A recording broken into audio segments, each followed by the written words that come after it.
Une aventure d'un jour, la journée des peintres dans les rues du centre-ville de Lisieux.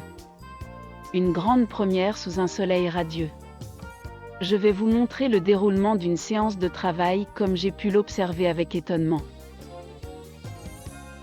En effet, il est assez rare de voir un peintre et a fortiori un groupe de peintres, plantés ainsi, avec courage, chevalet et matériel, dans les rues de Lisieux. À ma connaissance, une telle journée regroupant 30 artistes, disséminés dans un périmètre établi autour des principaux lieux d'attraction du centre-ville, n'avait encore jamais été organisée. Ce type d'animation culturelle et artistique manquait vraiment à Lisieux. Il faut remercier la municipalité d'en avoir pris conscience et de mettre tout en œuvre, aujourd'hui, afin de valoriser le travail des artistes locaux qui aiment cette ville, et ainsi faire rayonner les aspects, parfois cachés ou peu connus, et même par habitude mal observés, de Lisieux, ville d'art et d'histoire. Cette vidéo va se focaliser sur la journée d'un peintre de Lisieux, Christian Rimbaud. Suivez-moi. Voici tout le matériel, traîné à dos d'homme, déposé sous les platanes du très beau jardin public de Lisieux. Il faut se mettre à l'ouvrage, il est 10 heures, j'avais l'intention de faire une vue panoramique, dans le genre de celle de ma vidéo précédente numéro 9, mais des barnums ayant été déjà installés un peu partout limitaient l'espace. J'ai donc recadré et concentré mon motif sur le kiosque à musique avec son aspect rétro sympa. Toile de lin, 46x61, un format 12 paysages, pratique pour l'extérieur. Travailler toute une journée sur le motif et sur une seule toile est une gageure, pour ne pas dire une erreur technique. Je précise, lorsqu'il s'agit de peindre un motif sur place, du genre paysage, en technique pure à l'huile, tout est complexe. Le soleil se déplace, la lumière change tout le temps, il fait froid ou trop chaud et tous les éléments compliquent le travail.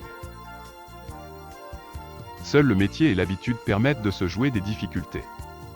Raisonnablement, la manière impressionniste que je préfère, autorise ce type de performance qui peut transformer une simple pochade en œuvre acceptable, à condition de ne pas se rater.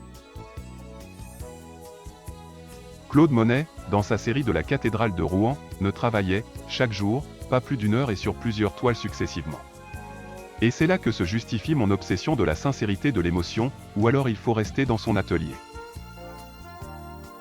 Pour être franc, la seule difficulté pour moi aujourd'hui, en cette journée des peintres dans les rues de Lisieux, est que j'ai fait déjà tellement de toiles, de dessins, dans cette ville, que chercher un endroit nouveau devient moins simple. Pas question de se copier non plus. Des endroits stratégiques étant certainement accaparés par les peintres en renom des associations officielles, je préfère rester indépendant et libre de tout commentaire. Et puis, je n'ai pas de badge qui ostensiblement avertit de ma qualification, donc rester un peintre normal et plus sage. J'ai déjà fait une grande toile du jardin de l'évêché, ce jardin aujourd'hui public. J'ai décidé d'utiliser cette lumière qui m'intéresse. Si je me suis installé en cet endroit, c'est pour une raison très simple. La journée d'animation étant prévue de 10h à 18h, je ne pensais pas du tout rester ainsi en plein soleil.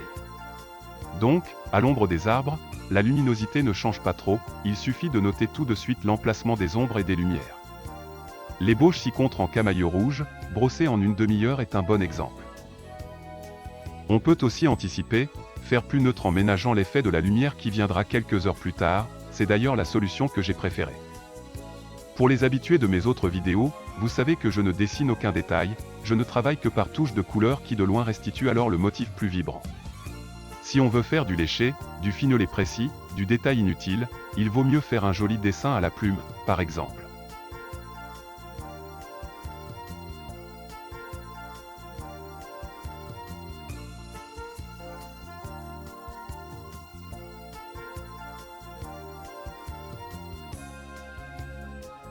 Devant cette toile, qui semble une barbouille, beaucoup de passants sont intrigués. Alors gentiment, le peintre explique, cette journée n'est-elle pas pour ça dans le fond ? Expliquer comment on peint, enfin comment chacun peint et à chacun d'expliquer sa différence. Donc, si j'ai bien compris, tranquillement et rapidement, ça, j'en suis étonné, le peintre a construit son futur tableau, ébauché les lignes du motif, disposé les grandes masses, placé les valeurs, imaginé d'avance les ombres et les lumières. Ça me rappelle les tapisseries, les canevas, où tout était prévu et il ne restait plus qu'à enfiler son aiguille de joli coton de toutes les couleurs, et de se lancer patiemment dans son ouvrage au point de croix pour tout recouvrir. Finalement, la peinture à l'huile ce n'est pas plus compliqué alors ? Je continue à regarder. Il est 11 h et j'ai terminé cette horreur. Ce n'est qu'une simple ébauche encore diluée à l'essence de térébenthine pour distribuer les tons et repérer les différents plans. Travailler sur le motif, ce dont j'ai l'habitude depuis toujours, est l'occasion unique de partage, de dialogue. D'ailleurs, il faut reconnaître que beaucoup de curieux se promènent dans Lisieux pour cette journée des peintres, et comme je crois être assez bavard, je risque fort de ne pas avancer sur cette toile. Honnêtement, je ne m'en préoccupe pas, sachant très bien qu'en 2 heures, je peux avoir tout terminé. Ce qui m'amuse est de voir repasser plusieurs personnes, rien que pour se rendre compte de l'avancement de mes barbouillages, et des fidèles reviendront même à la fin.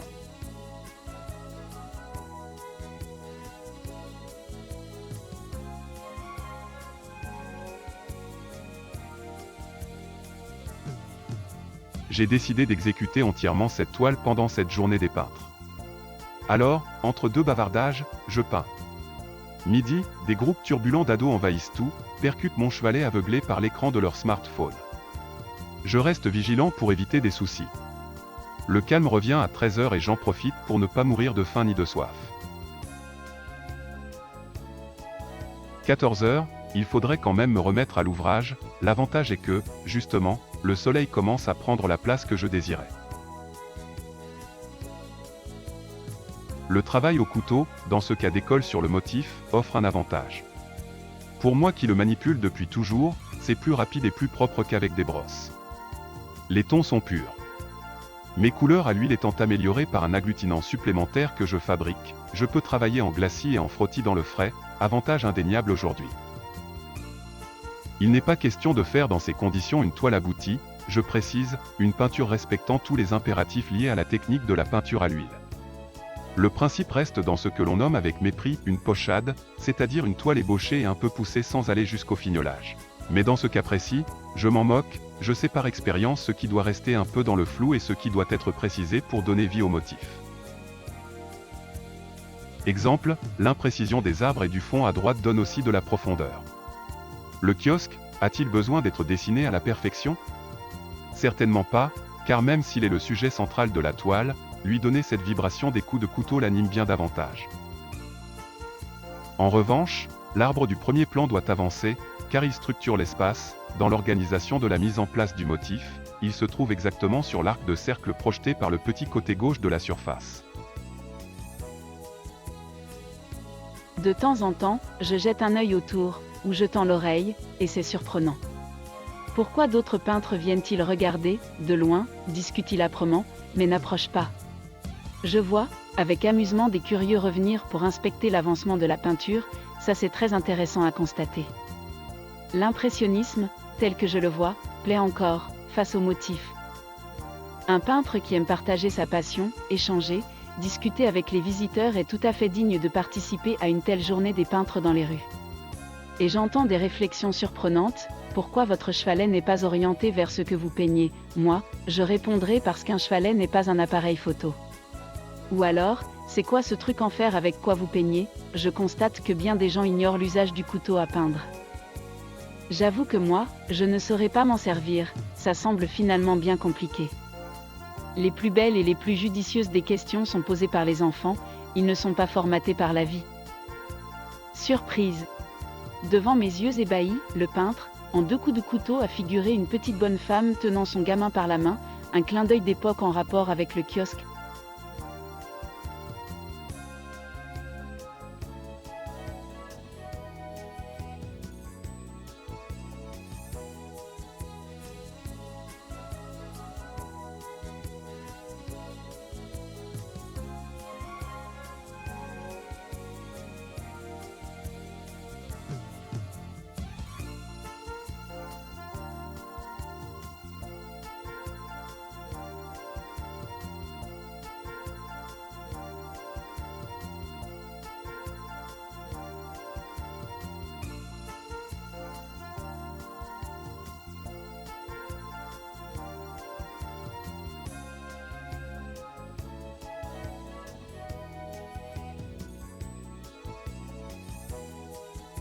Cette vidéo n'a pas pour but de vous faire une démonstration de virtuosité du peintre, ce serait un peu déplacé.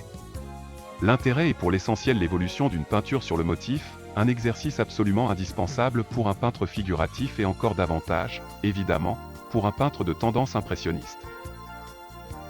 L'imprécision du détail ci-dessus est significative de la sensation ressentie devant un paysage, juste évoqué, et le visiteur peut reconstituer ce qu'il aime voir. Un peintre n'est pas un photographe, c'est un simple voyant. Beaucoup de promeneurs, ce jour-là, m'ont pris en photo ou en vidéo, certains demandant gentiment la permission, toujours accordée, d'autres, le plus souvent, volent la photo avec indifférence. Comme photographier un indigène, je ne m'en préoccupe même pas. Un peu de respect cependant, la toile était presque achevée lorsqu'un grand escogriffe d'un coup de pied a envoyé promener mon chevalet dans la poussière les pieds en croix. Maladresse, peut-être, imbécilité certainement. Mon objectif était de peindre, ce jour-là, vraiment, une toile entièrement terminée. Vers 16 h, mission remplie. Il me restait quelques touches d'ajustement de tonalité et de lumière qui, dans le frais, peuvent déranger par trop les dessous. J'ai laissé happer les couleurs quelque temps, ce qui, vers 18 h, m'autorisait facilement des reprises en glacis ou en frottis, vieille habitude. Moralité, la toile terminée que je vais accrocher lors de l'exposition finale de groupe à Saint-Jacques, le 10 juin, a bien été travaillée intégralement sur place, ce jour 14 mai. J'oserais dire, comme si souvent à Lisieux. Bravo!